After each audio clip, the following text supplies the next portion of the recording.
take a new file.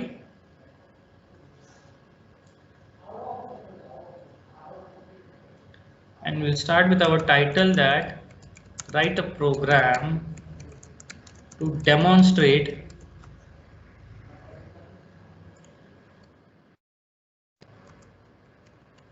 implicit conversion.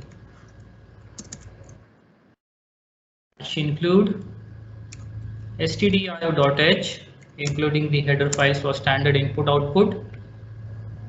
Take as void main. On the block, the scope of your program. We'll see all three as integer, float, and character. So I'll take integer I equal to 95. Float x equal to, will take some decimal value as 90.99, and a character char, character ch equal to a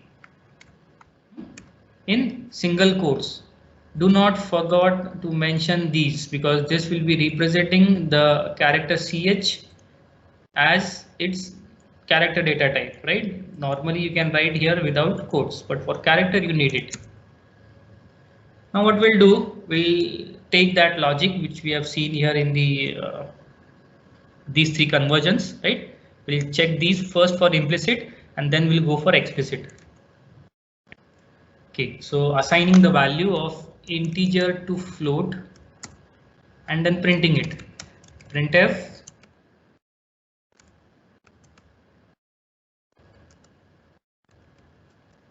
i's value is d /n, comma print I. Now was x equal to I. Printf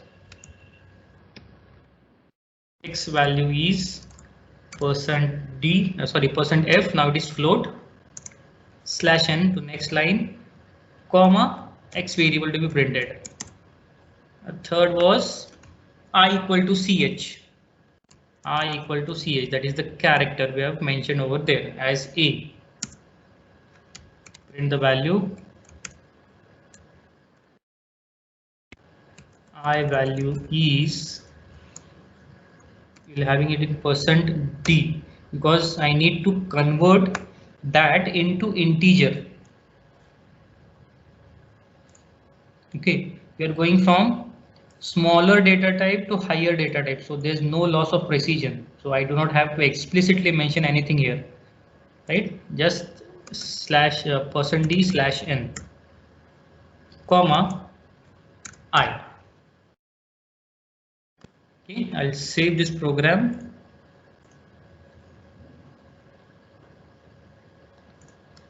As .c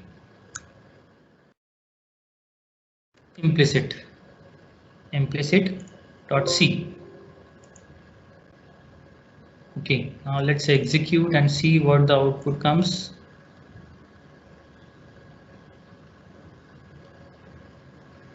It took a little bit time, right? So after conversion you can see I value, I equal to x, I value is 90, right? So 0.99 is left away, it converted I equal to x. Second, x equal to I.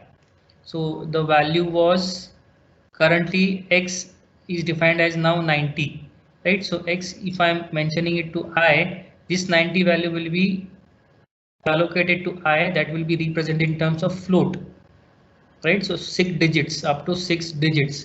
So 90.0006 times. Then I equal to ch.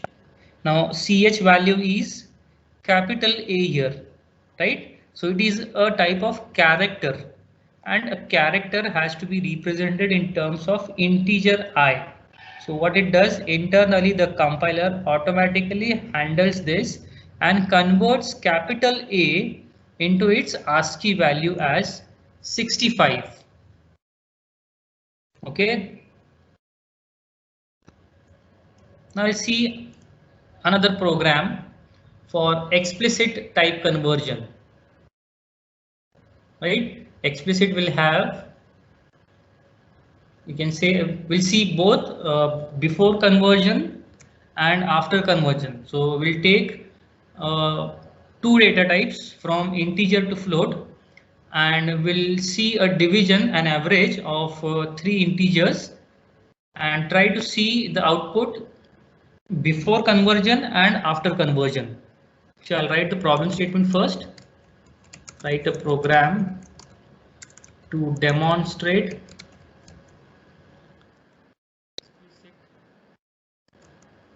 conversion. Include stdio.h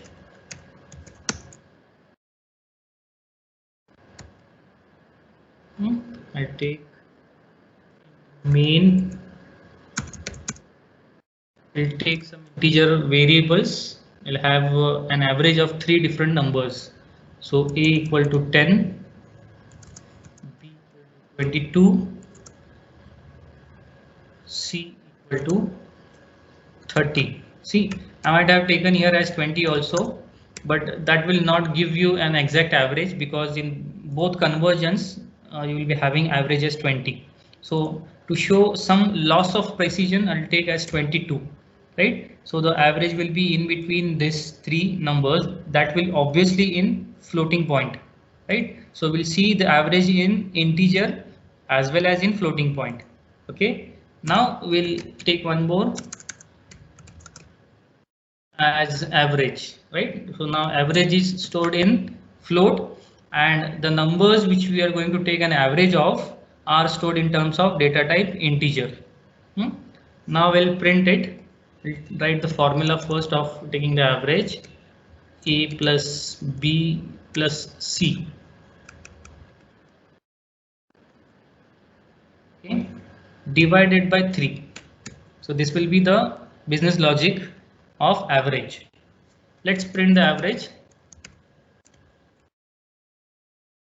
Let's see the first value before type conversion, right? I'm not going to change here data type. We'll see average before conversion.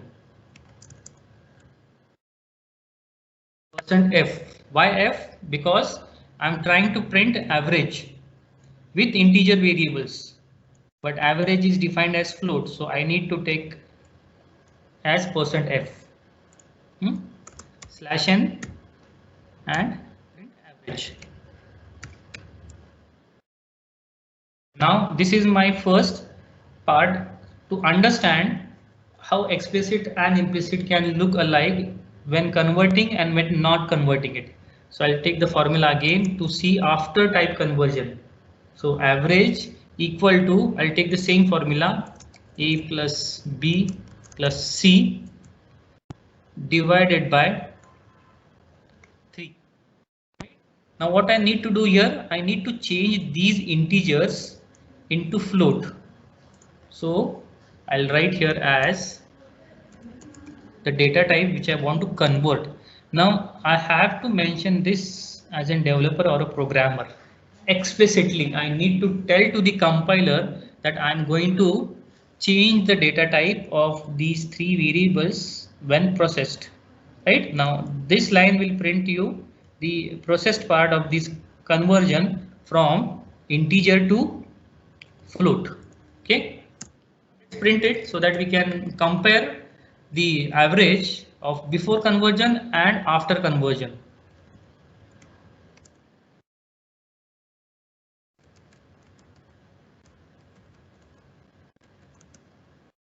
%f, no need of new line because we'll be stopping here, and print the average. Okay, I'll save the program as explicit.c.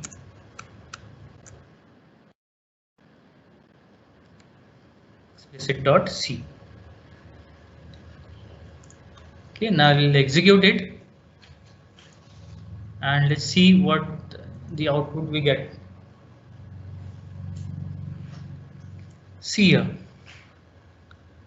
what in terms of output we are having. In the very first instance, what we did is we saw average of a plus b plus c, right?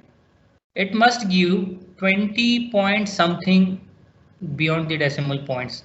But here for integer type without type conversion, it is giving you float answer, right? Because the variable which you are storing your answer is of type float, right? So it is handling the data.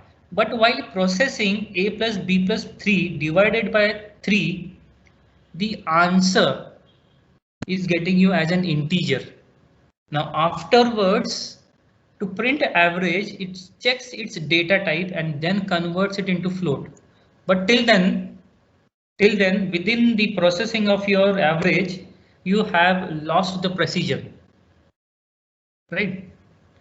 And the second instance where we have used explicit typecasting, what we have done here, while processing a plus b plus c divided by 3 as an integer, immediately we converted this answer into float and then assigned to average, which is again of data type float.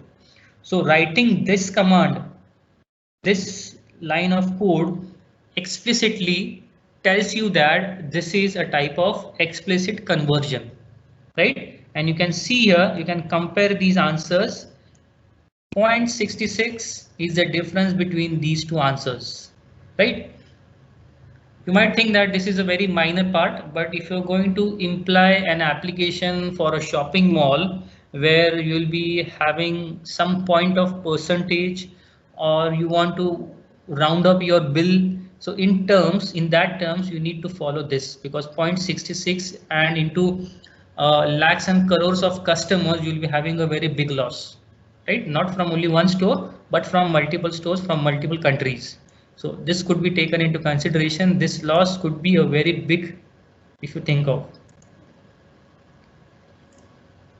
Okay, so I'll mention here as this part will be defining you as implicit conversion. The developer do not have to take care of this. It will be automatically done by the compiler. So this will be a part of implicit conversion, and the another part will be a type of explicit conversion, right? So herein we need to mention this. If you do not mention this, there won't be any difference between those two lines.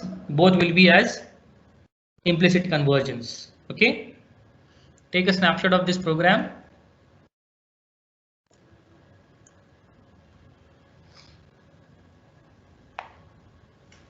Both for explicit as well as for implicit, you take it. You can also have a snapshot of this.